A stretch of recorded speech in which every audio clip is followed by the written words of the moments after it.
My computer is sick. Sick. Well, so whatever contagious disease the Photos app had, I don't know, a couple weeks, months ago, Yes. the Yep. my mail app is hosed. Like it. See, if your life was going accordingly, you would never know this because you would never be using the mail app.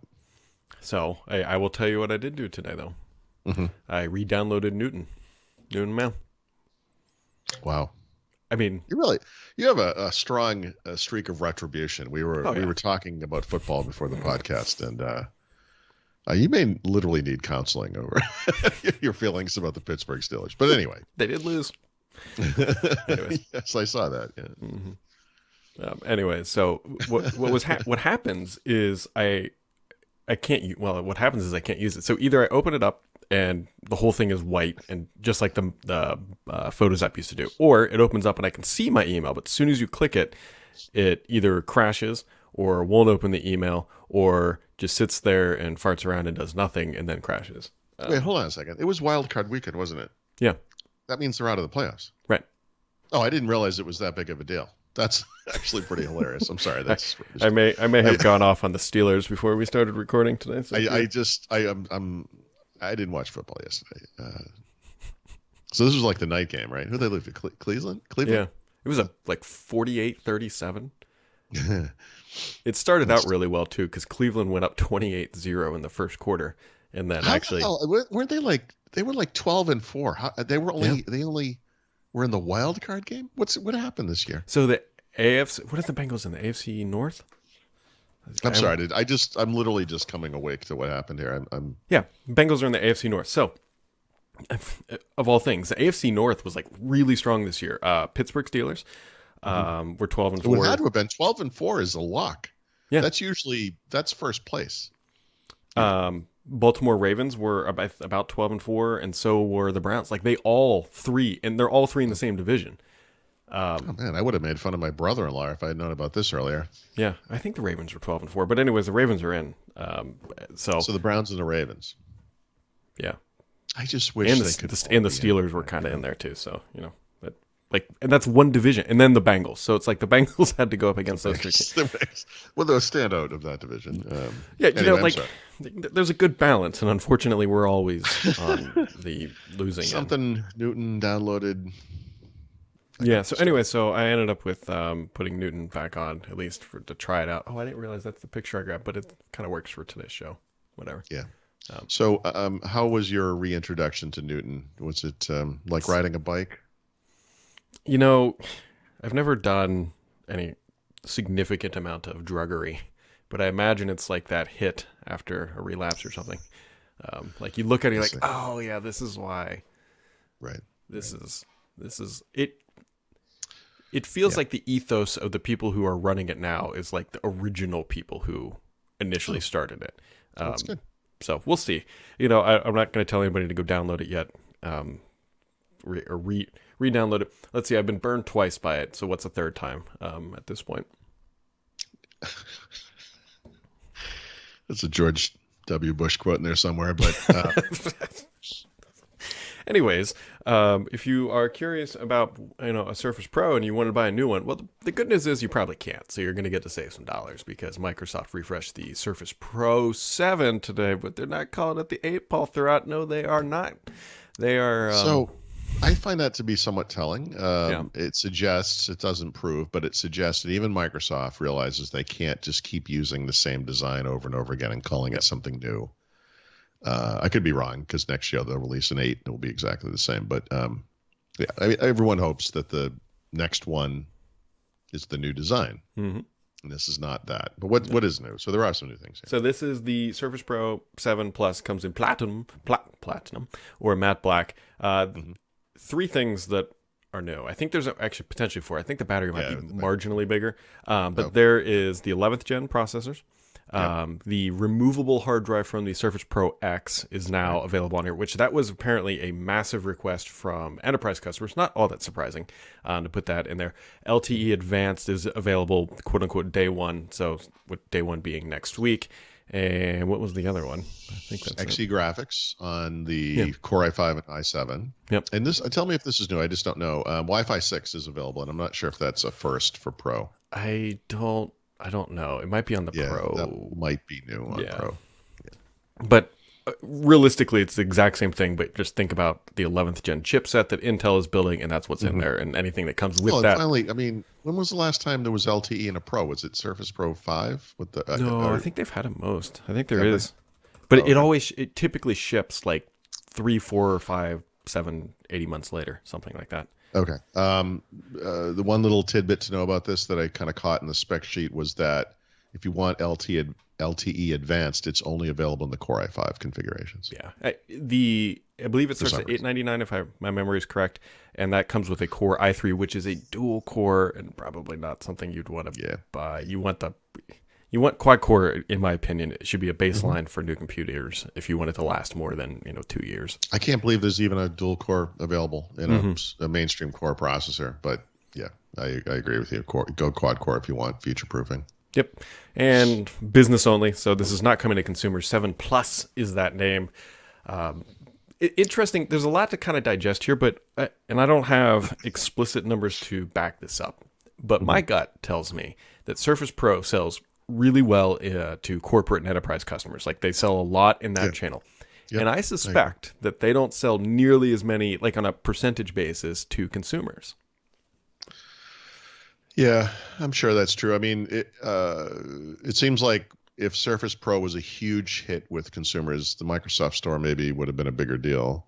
But then again, I guess they have little mini. Don't they have mini Surface stores in Best Buys now and stuff like that? But I mean, like when somebody says, "Brad, what Surface should I buy?" Like I'm like, "Do you want high end?" And if they say no, then get a Surface laptop. That's the absolutely every time. Yep. That is the conversation because it's for the vast majority of people, unless you're in that small category of artists who need like that display.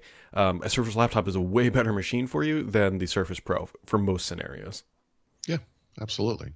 And it's not just obviously the size is neat from a portability perspective, but the screen is so small. It's a little scrunched, and not to mention just the form factor difficulties. If you're an artist or a note taker or something like that, and it's a primary use case, then obviously, you're going to look in that direction. But I mean, for most people, yeah. And if there's one thing I think we can agree with, Paul, is that I am not an artist. I can still, from where I'm sitting, Brad, see you're actually, that brings up an interesting point. Let me see if I can find this. Oh, I don't know if I want to know where this is going. We had all this stuff on the fridge before. My wife, sometime over the holidays, decided she was going to take it all down. So some of the stuff that was up there was like my daughter's college acceptance letter, my son's graduation thing. But we had like such things as like this cute little picture of my son, right? Look at how cute he is. This is a note from the people that did the home swap with us last time. So this is like a half old. This is a thank you note that an unknown neighbor left in our house because we put Kelly drew like a rainbow thing and hung it on the door at the beginning of the coronavirus pandemic thing. Little swatch of wallpaper that used to be behind the thermostat, right? That's what it used to look like. Terrible. Yeah. A picture of my nephew, who's now going to Penn State. My graduation notice from my niece, who lives in Arizona. But all this stuff, Brad, and many more things are now gone from our refrigerator. But what's left, the only thing left, is the picture of the pig that you drew. That's right. They say legacies are made in time, things that stand the test of time. And yep. Speaking of home renovation, I got the lights mounted. You did. That was so. Let me. It was. Do you have a picture of this? I'm just curious. You're talking about kind of a low profile. The light is as deep as kind of the plaster, basically. Is that right? Let me see if I can't I'm just kind of curious about this thing because, like I said, my father completely screwed up. Can you see like that? Yeah. Well, yeah. I mean, from here, it just looks like a normal, kind of like sunken light, whatever. That's all it is. Yeah. I mean, I guess I could grab. So you cut a circle basically. Yep. And then you but you did you have issues? You were talking about dropping something down from your. Yeah. So it started on Saturday with my wife and I. Like I pulled all the electrical off the outlet, and then I had to run a fishing line, which is like a metal line, up into the attic. And that was quite a bit. And I will tell you that when I climbed up in my attic and saw how much insulation I was going to have to crawl through, I really started to value, like, what is it worth? It's like, I feel like I have tiny cuts all over my body, and they pretty won't much. And laying on rafters and joists and nails from the whatever above. So what you do is you run a power line from the switch up into the attic, and then you just wire it up. It's really not difficult. It took, I would say, all in. My father-in-law came over and helped too. Between the 2 days, my wife and I ran the line. The first day probably took an hour, and then when he was there, because it would have been a pain in the butt to do this by myself, because you have to be in the attic and then downstairs. Yeah, you got to go up, down, up, down, up. Yeah, of course. So he was cutting the holes, and I was up in the attic wiring it. I would say all in 4 to 5 hours, somewhere around there. That's great. Which we got it done, and we turned the lights on. We're like, why didn't we do this 10 years ago? But here we are. The way many things are. Yeah, Anyways. I will ask that question whenever I do my Ethernet. But what the lights are is effectively just, I actually have one upstairs. If I can remember tomorrow to bring it. It's just a disc. Like, I mean, they're LEDs, right? LEDs are super thin. I could have done like traditional can lights, but there was no need to. And so think of like a saucer dish with spring-loaded clips on it. Mm-hmm. And so it just, clips right in. Yeah, so you cut it doesn't extend up into it. It's just kind of you cut a 5-inch hole, and then the light is 6 inches around, and like the back of it just slides up into that hole, and those spring clips just snap down, and that's it. And God, it's so great. Yeah, it honestly wasn't hard to do. It was more so just laying in the attic Given that we already have all those old-fashioned types of lights there, would you say that replacing them with what you did would be easy? Well, it really depends. It's too hard to say either way, because there are some lights in our house we might replace with them, but here's one of the challenges. So if you already have a light there, the only reason I hesitated is that there's more than likely a junction box behind it, some sort of mounting bracket. So to put these in, you would have to remove that junction box or whatever it is, and depending on how they mounted it before they did the ceiling, because I think it's our bedroom above it, so they dropped the ceiling basically, so they probably put a junction box in there. Yep, sealed it up. Like, they're really easy to install if it's like new, like we were doing. Where all we had to do is find the joist and just make sure we were in between them and cut the hole. But if there's stuff potentially behind there, it could get tricky. Yeah, I just hate those lights so much. So, okay. Anyways, also, if you have $21,000 to spend, somewhere around there, you can now buy a Surface Hub 2 85-inch. Those are going to start rolling out on a back of a semi here very soon. That's what it is, really. For the foreseeable future, we're talking about an 85-inch tablet computer that will run Windows 10. So, I guess you could do that. I don't know. Obviously, this thing was delayed in part, I think, because of the pandemic. And now the theory is, hopefully the world will return to some form of normal sometime in the next year.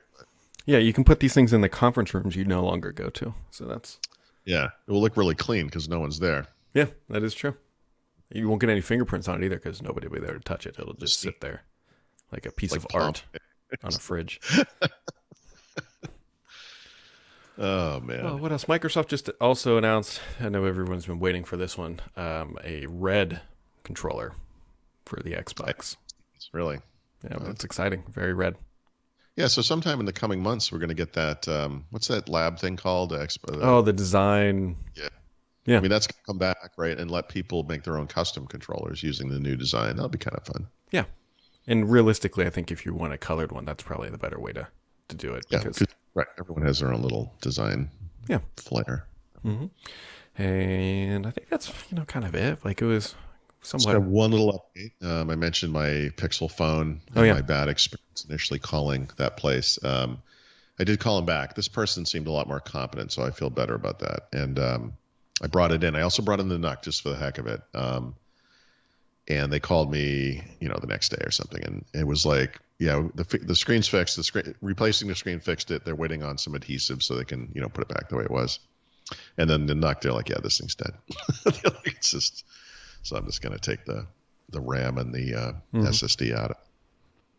Wait for Intel to announce the delayed next generation, I think 11th gen version, and maybe get one of those. So, a little good, a little bad, I guess. Yep, and there'll be a bunch of stuff announced this week at CES, so it's official. I've been, some of it's been announced this morning. Some of it will be announced in the coming days. I've actually talked to four PC makers. There's nothing dramatic happening. I guess I'll just put it that way. It's updates to the lines that we're all familiar with. You're going to see a lot of 11th gen. You're going to see a little bit of Windows 10 on ARM for some reason. There's no new hardware there, which is a huge problem. So I think you can just ignore that stuff. And if you liked what you saw at CES last year or whatever, you're going to see more of that kind of stuff. So Elite Dragonfly was updated. The Envy line was updated. The Elite books were updated on the HP front. I mean, that stuff has been announced, and there'll be more. But nothing. I don't think there's anything dramatic. Nothing I saw.